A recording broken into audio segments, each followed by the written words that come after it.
Hey guys, welcome back to the P square salon. ये sir के ना hair देखो ड्राई हो गए हैं, एक्सेस में ड्राई है, थोड़े बहुत नहीं एक्सेस में ड्राई। हालांकि टेक्सचर सर का ऑलमोस्ट 80% तक स्ट्रेट भी है, बट ड्राइनेस ज़्यादा है और जिसकी वजह से ना ब्रेकेज हो रहा है, बाल ना सूख कर टूट रहा है। देखो ये गर्ल्स में भी काफ़ी नॉर्मल ये प्रॉब्लम गर्ल्स में तो रहती है कि बाल ना सूख कर ड्राई हो गए, कड़क हो गए, टूट जाता है। जैसे लकड़ी गीली तो ठीक रहती है फ्रेश, लेकिन जब सूखती है ना कड़क हो गए, कड़ होकर टूटती है, ऐसे बाल भी टूटते हैं सूख के ड्राई हो गए। तो ड्राइनेस को दूर करने के लिए आप ले सकते हैं केमिकल फ्री ट्रीटमेंट। हालांकि इसके लिए आप keratin, Botox, nanoplastic chemical treatments ले सकते हो, लेकिन आपको केमिकल से थोड़ी एलर्जी है ये, तो आप ये ले सकते हो केमिकल फ्री। बिल्कुल फाइन टेक्सचर रहता है। आपको देखो बिना ग्लव्स के कर रहे हैं, इसका मतलब तो केमिकल फ्री है ही, जस्ट इमेजिन ना।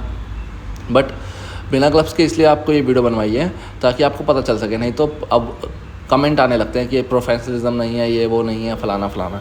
तो इतनी सी बात है कि इतनी सी बात से हमें टेंशन नहीं होती, फ़र्क नहीं पड़ता। हमें मेन हमारा फोकस है आपको चीज़ें समझाने से, राइट। ये जस्ट सिंपल है, मतलब जैसे आपका नैनोप्लास्टिया हो या फिर बोटॉक्स हो या फिर केराटिन हो, सेम एज एप्लीकेशन। देखो बालों पे लगाने का तरीका तो यही रहेगा यार। स्मूथनिंग क्रीम भी ऐसी लगती है और कलर भी ऐसे धीरे धीरे पतले पतले सेक्शनों में लगता है। केराटिन भी ऐसी लगती है, बोटॉक्स भी ऐसा लगता है, नैनोप्लास्टिया भी ऐसा लगता है, और हेयर स्पा भी आप लगा देते हो तो ऐसे ही लगता है सेक्शन निकाल के। तरीका तो प्रोसेस किसी भी ट्रीटमेंट को लगाने का यही रहने वाला है। 10 टाइप के प्रोडक्ट हैं मार्केट में, लेकिन तरीका तो यही रहने वाला है ना, राइट। तो बिल्कुल ही फाइन तरीके से लगाएंगे, कोई टेंशन है नहीं हैंड्स पे। हालांकि अगर आपको करना है तो आप इसके अंदर ग्लव्स लगाइए, कोई दिक्कत नहीं, अच्छा लगता है, प्रोफेशनलिज्म लगता है, थोड़ा सही बात है वो। लेकिन ये आपको बताने के लिए बनाई गई है कि इसमें केमिकल नहीं है, दिस इज़ केमिकल फ्री।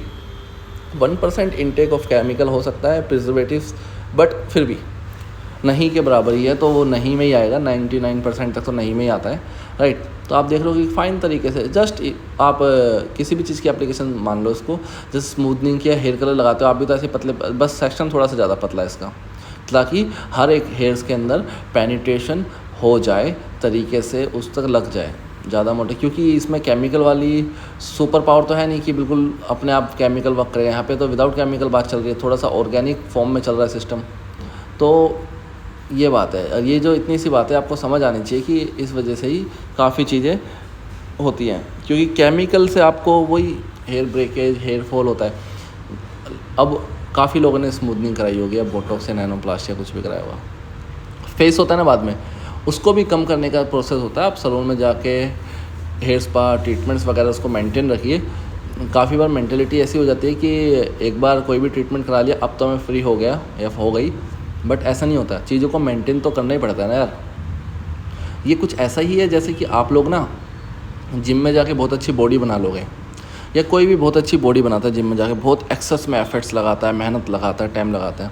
अब मान लो उसकी बॉडी बन गई, लड़का हो या लड़की हो, उसके बाद अगर वो जिम छोड़ दे तो बॉडी जो है वो बनी नहीं रहेगी, वो डाउन आना स्टार्ट हो जाएगी। बात यह है कि बॉडी बनाने के बाद आपको उतनी मेहनत नहीं करनी, लेकिन उसको मेंटेन करने के लिए हल्की फुल्की मेहनत करोगे तो चल जाएगा। एज इट इज़ ऐसा ही होता है, सेम एज दिस ट्रीटमेंट, कोई सा भी ट्रीटमेंट हो, आप कुछ भी करा रहे हो, केमिकल फ्री मॉइस्चर ट्रीटमेंट वगैरह करा रहे हो, केराटिन, बोटॉक्स, नैनोप्लास्टिया, ये सब कराने से आपके बालों इन्हेंस तो हो जाते हैं, क्वालिटी वाइज इंप्रूव हो जाते हैं, बट इसको मेंटेन भी तो रखना पड़ेगा।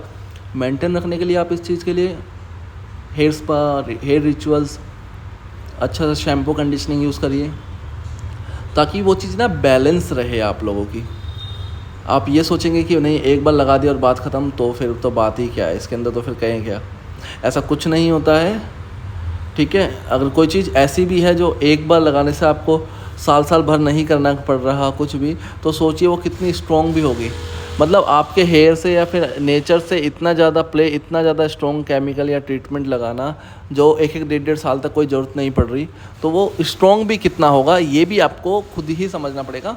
इसके अंदर कोई वो नहीं है मैथ, ये पूरे पे लग गया। इसका एक टाइम पीरियड है 60 मिनट्स का, उसको छोड़ दीजिए, वो नॉर्मली पेनिट्रेट हो जाएगा। फिर आप ड्रायर करिए, प्रेसिंग करिए और वॉश कर दीजिए, दैट्स इट, इतना ही है। आप देखोगे ना बिल्कुल स्मूथ तरीका है करने का, बिल्कुल ये आप देख रहे हो।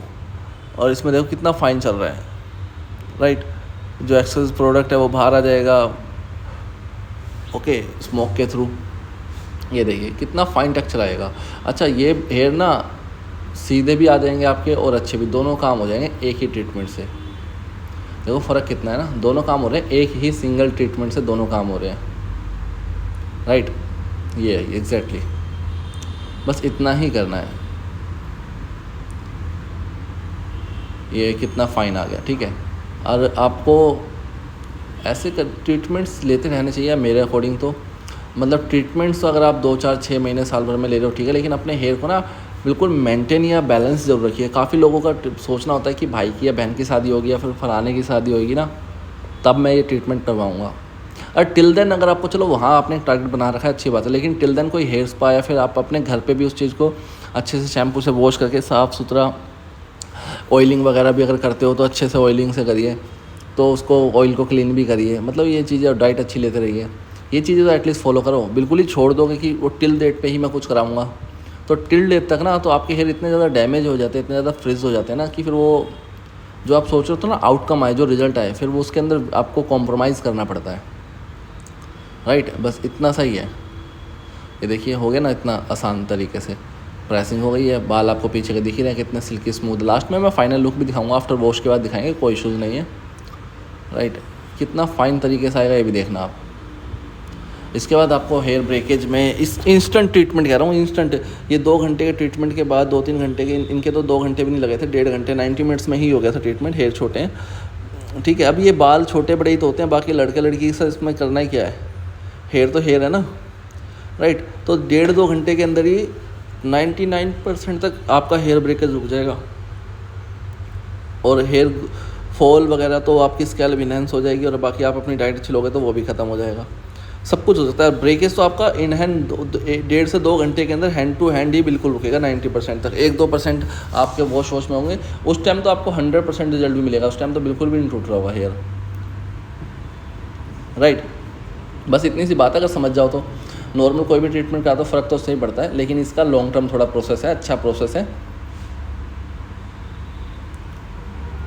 इतना सही है। टेंशन कम लेनी है, काम ज़्यादा करने हैं, काम अच्छे भी करने हैं और ज़्यादा भी करने हैं। देख लो कितना फ्लुएंट हाथ चल रहा है, कब कॉम लग रहा है कब कुछ पता ही नहीं चलता। ऐसे फ्लुएंट आपको चलाना है हाथ, बहुत फाइन तरीके से हर काम करना है, ज़्यादा दिक्कत नहीं लेनी है। देख रहे हो, और हल्का सा बाल उठे हुए हैं दिख रहे हैं आपको, हमेशा ऊपर की तरफ अपवर्ड, देखो इसका भी अपवर्ड जारी है। प्रेसिंग करने की भी टेक्निक्स होती हैं, ये आपको समझना पड़ेगा, आपको सही से करनी पड़ेगी।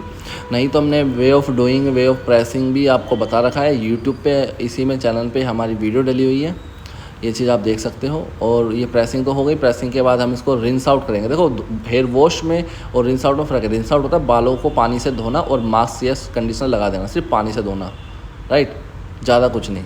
ये देखिए धो के लाएँ और सुखाएंगे, सिंपल सुखाएंगे, इसमें कोई प्रेसिंग नहीं हुई और ये आया रिजल्ट। अब हेयर तो जो अप डाउन है वो तो कटिंग की वेरिएशन है अलग अलग, मतलब कटिंग या रीग्रोथ है। हमारा काम है यहाँ पे आपको टेक्सचर फील कराना और आपको रिजल्ट दिखाना। ये देखिए कितना फ़ाइन आया है, ठीक है। ये देखिए अब हेयर कटिंग हो जाएगी तो यही चीज़ एक लेवल अप दिखेगी। फ्रंट से भी दिखा देते हैं, ये देखिए कितना खिल जाएंगे। और ये हेयर ब्रेकेज यहीं के यहीं ख़त्म हो गए हैं, राइट। साइड पार्टिंग कर देते हैं सर, थोड़े मिड पार्टिंग ना अजीब लग रही है। तो ये देखिए कितने फाइन टेक्सचर आता है ना, बस इतना ही आपको करना है, राइट। और 1-2 वॉश के बाद तो और सेटल हो जाएगा। शैम्पू आपको और ज़्यादा अच्छी क्वालिटी के यूज़ करने चाहिए ऑलवेज़। ओके गाइस, कैसा लगा मुझे ज़रूर बताना आप कमेंट करके। Thank you so much. P square.